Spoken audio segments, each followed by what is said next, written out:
going to show you how to put the patch pocket onto the front. Just take your pattern piece and actually cut out the area in which your pocket is to sit, and then all we have to do is move the pocket in. You can line it up with any of the edges and then you just pin it to the front whilst the pattern is still on.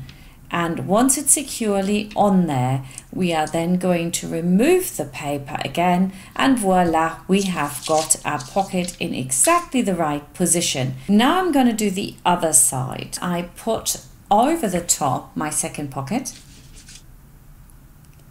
and then I move my other front piece on top as well. So this is the simplest way to do it, because literally you'll get it bang on in the right position. So one of them we're doing with the pattern piece, and the second one we're just simply putting on top of the other pocket. So now what you can do, however, is to measure it out quickly. You can check that it's correct, but 99% of the time it actually is. So now we're going to top stitch along the edge and then secure them in the corner so that they don't rise up like that, and attach some buttons to it so they look really cool. So we're going to do that now.